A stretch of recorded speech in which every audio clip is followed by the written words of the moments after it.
Assalamualaikum warahmatullahi wabarakatuh. Perkenalkan, nama saya Uke Fenandia Sukma dari kelas A2 NIM 211F10351. Di sini saya akan menceritakan film yang berjudul Theresa Menper dari film Bollywood yang dibintangi oleh aktor kawanan Amir Khan. Dalam bahasa Indonesia, Theresa Menper berarti seperti bintang-bintang di langit. Film ini mengisahkan tentang anak laki-laki istimewa yang mengalami kelainan disleksia. Apa sih kelainan disleksia itu? Kelainan disleksia adalah kelainan yang menyebabkan seorang anak mengalami kesulitan dalam belajar karena ada gangguan pada otak sejak lahir. Diceritakan seorang anak laki-laki yang duduk di bangku sekolah dasar bernama Ihsan. Ihsan adalah seorang anak yang tidak bisa mengikuti pelajaran di sekolahnya dengan baik, bahkan bisa sering dicap sebagai anak yang bodoh, nakal, dan malas oleh gurunya. Bukan karena nakal dan malas itu saja yang memiliki kesulitan dalam membaca, menulis, juga berhitung. Padahal semua teman-temannya di sekelasnya sudah pandai membaca dan lain-lain. Ihsan kesulitan mengenali huruf, misalnya sulit membedakan D dengan B atau dengan huruf P. Ihsan juga susah membedakan suku kata yang bunyinya hampir sama, misalnya seperti top dengan pot atau sing dengan ring. Di rumah, Ihsan memiliki kakak laki-laki yang bernama Johan. Berbanding terbalik dengan si Ihsan, kakaknya ini sangat pintar dan selalu mendapatkan nilai terbaik di kelasnya. Sementara si Ihsan memang tidak tertarik mempelajari pelajaran di kelasnya dan lebih tertarik dengan bermain dan menemukan hal baru yang sesuai dengan imajinasinya. Suatu hari, Ihsan berkelahi dengan tetangganya yang bernama Rafiq. Rajin marah karena Ihsan melempar bola keluar pagar sehingga bermain nan pun menjadi berhenti. Tidak hanya marah, Rafiq ini mengatakan bahwa si Ihsan adalah anak idiot dan mereka pun berkelahi.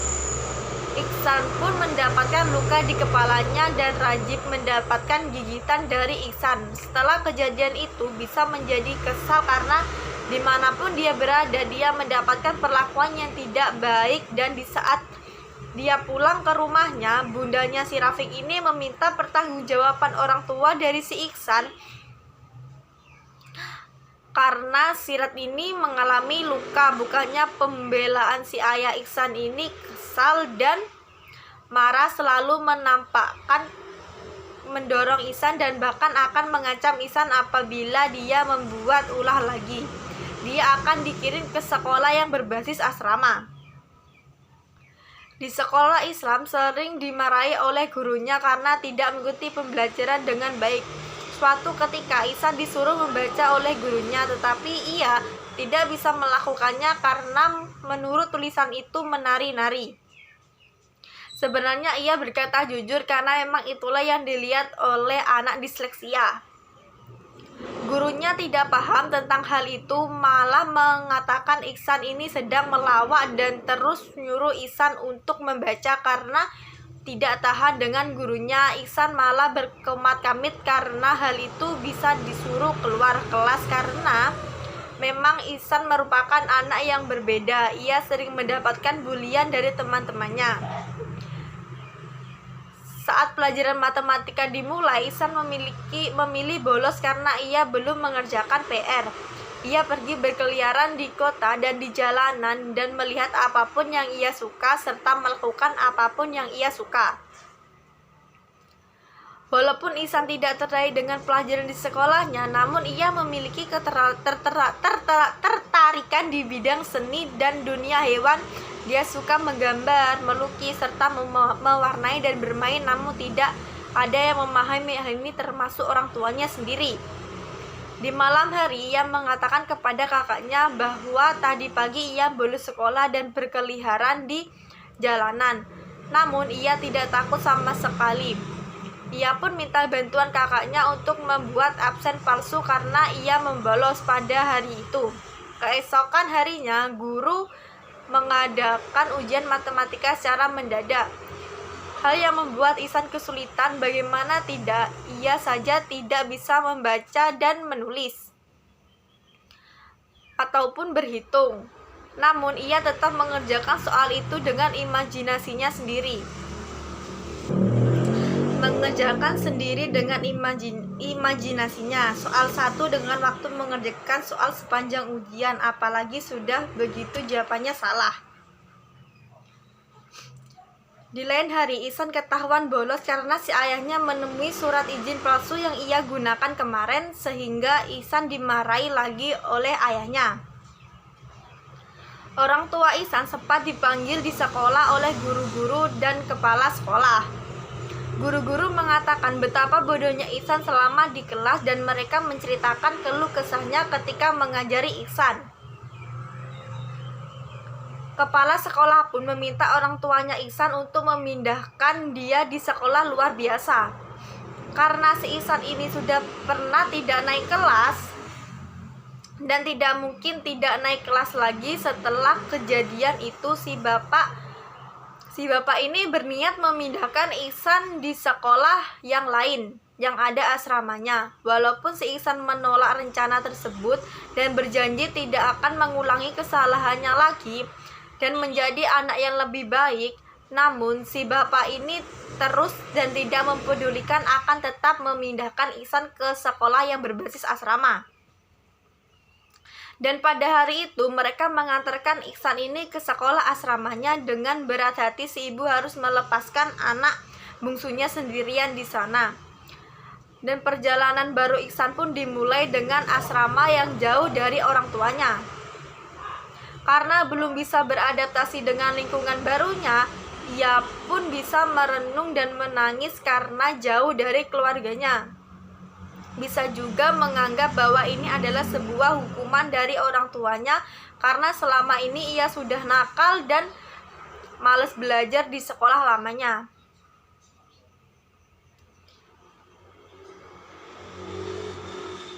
Dan di sekolah barunya ia tetap mengalami pembulian dan juga sering dimarahin oleh gurunya karena tidak bisa mengikuti pelajaran dengan baik. Sampai kini pun tidak ada yang bisa memahami Ihsan sebagai penderita disleksia. Ia merasa seperti di penjara yang setiap harinya mendapatkan bulian dari orang-orang di sekitarnya. Hal ini yang membuat Ihsan tertekan dan juga kunjungan di akhir pekan pun tidak bisa mengobati kekecewaannya dan kemarahan Ihsan yang selalu mendapatkan perlakuan tidak baik dari orang-orang di sekitarnya. Dan pada suatu hari, Ihsan kedatangan guru baru yang bernama Pak Niko. Kehadiran guru ini bisa memperlakukan anak-anak dari sini dengan baik dan beliau ini memiliki metode pembelajaran yang menyenangkan. Bahkan di hari pertamanya mengajar, ia sudah bisa dekat dengan murid-murid barunya, tapi masih tidak berpengaruh dengan Ihsan. Dia masih merasa tertekan di sekolah barunya dan masih merenung dan juga menangis, ditambah lagi bahwa si ibunya ini menelepon dan memberitahu bahwa keluarganya tidak bisa datang minggu ini karena mereka menghadiri final tenis yang kakaknya Ihsan ini mendengar sedih dan gak ngomong sepatah kata apapun.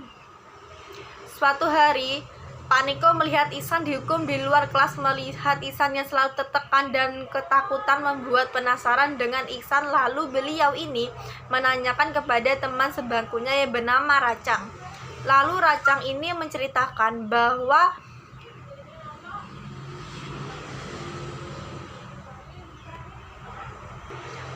Ihsan seorang anak yang sulit beradaptasi dengan lingkungan barunya. Pada suatu hari, Ihsan kedatangan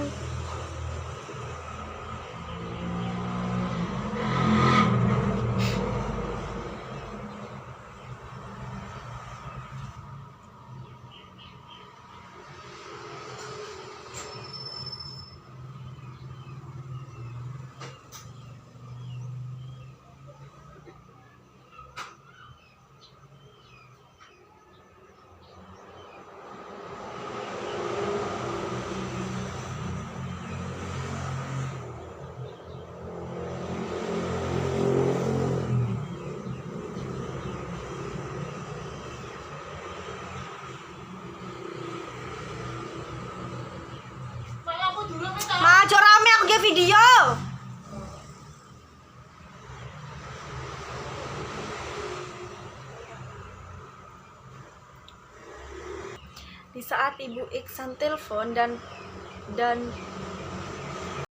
Pak Niko bertanya kepada Ibu Ihsan, dan Ibu Ihsan mengatakan bahwa si Ihsan ini sangat menyukai dunia seni. Lalu Pak Niko ini bertanya, mengapa Ihsan ini dikirim ke sekolah asrama? Dan si ayahnya ini menjawab semua hal negatif tentang Ihsan, yang bahwasanya Ihsan ini adalah anak yang no karena malas belajar dan lain-lain. Lalu Pak Niko menjelaskan kepada orang tuanya Ihsan bahwa Ihsan ini mengalami disleksia.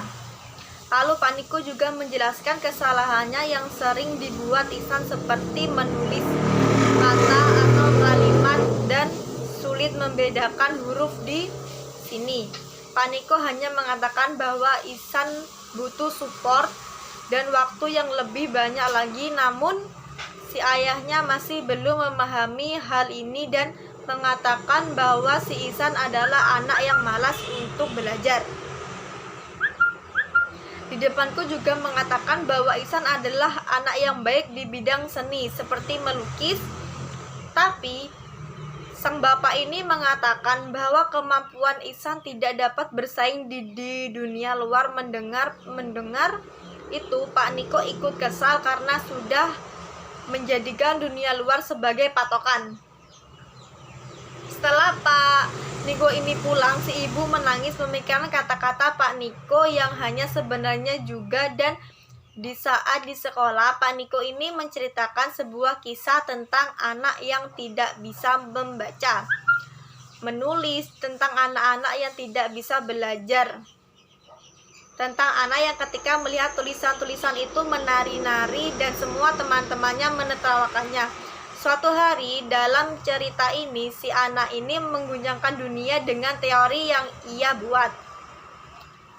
Dan Pak Niko pun bertanya, siapakah di sini yang ngomong? Wajah Ihsan terlihat sangat tegang, takut kalau Pak Niko ini akan membeli dia sehingga menjadi bahan bercandaan oleh teman-temannya.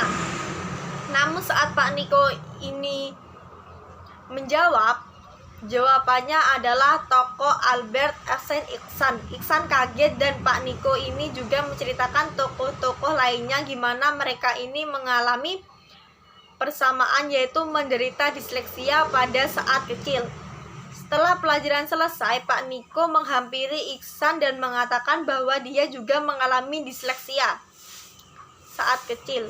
Pembelajaran yang diberikan ini membuat pesan termotivasi dan kembali bergairah mengikuti pelajaran serta hari-harinya di asrama. Hanya di pelajaran Pak Niko ia merasa dihargai berkarya dan mendapatkan apresiasi uang kecil apapun yang ia lakukan. Kemudian Pak Niko ini menemui kepala sekolah untuk membicarakan tentang Ihsan, dan kepala sekolah mengatakan bahwa banyak guru yang mengeluh tentang Ihsan. Sepertinya Ihsan ini memang cocok sekolah di sekolah luar biasa. Pak Niko mengatakan bahwa Ihsan ini memiliki kecerdasan di atas rata-rata dan masih pantas kok disekolahkan di sekolah normal. Ihsan hanya butuh bimbingan dan juga perhatian yang lebih. Kepala sekolah berkata, nggak mungkin satu guru dengan satu anak murid sementara ada 40 anak lainnya. Lalu kepala sekolah memberi kesempatan kepada Pak Niko untuk menangani permasalahan Ihsan. Akhirnya Ihsan ini mendapatkan guru yang selama ini bisa memahami pembelajaran yang lebih baik dan juga menyenangkan. Hal ini membuat Ihsan semangat dan sering belajarnya waktu kemanapun. Ihsan pun menjadi meningkat. Dan suatu hari ketika sedang mengajar, Pak Niko mendatangi ayahnya si Ihsan ini. Di sini ia mengatakan bahwa dia dan istrinya sudah membaca artikel tentang anak penderita disleksia. Namun sepertinya si bapak ini belum paham saat Pak Niko datang ke rumahnya. Seperti Pak Niko ini menjelaskan bahwa anak seperti Ihsan itu butuh dukungan dan support orang tua, dan juga butuh sosok ayah yang bisa melindungi saat itu juga, bahwa ia belum memberikan kasih sayang kepada Ihsan dan ia memberikan hanya saja kemarahan saat bisa nakal atau Ihsan malas belajar. Ayah ini yang sudah malu pun pergi dari ruangan Pak Niko. Di saat keluar, ia melihat Ihsan sedang berusaha membaca sebuah mading dan si ayahnya pun tidak bisa membendung air mata lalu menghampiri si Ihsan. Pada suatu hari, Pak Niko mengadakan sebuah lomba yang boleh diikuti oleh semua kalangan. Di saat lomba itu dimulai, Ihsan tidak nampak dari awal perlombaan. Lalu Pak Niko pun mencari kemana Ihsan pergi sampai lomba dimulai pun Ihsan tidak kelihatan. Dan ternyata di pagi hari di saat semua belum terbangun, Ihsan pergi ke suatu kolam untuk mencari ide untuk melukis. Pada suatu hari Pak Niko mengadakan sebuah lomba di mana lomba itu boleh diikuti oleh semua kalangan. Akan dimulai, Ihsan ini tidak nampak di sana. Dan Pak Niko pun mencari tahu di mana Ihsan ini pergi sampai lomba ini dimulai. Ihsan pun tidak kelihatan. Di saat lomba sudah dimulai, ia pun datang. Ia melukis pemandangan yang ia lihat dan akhirnya ia membuat lukisan yang menakjubkan, yang orang lain terkagum akan karyanya. Termasuk Pak Niko sendiri. Di sini ia terharu melihat hasil lukisan Ihsan yang ternyata modelnya adalah ia sendiri menggunakan kepala sekolah yang mengungkap bahwa pemenangnya adalah Ihsan.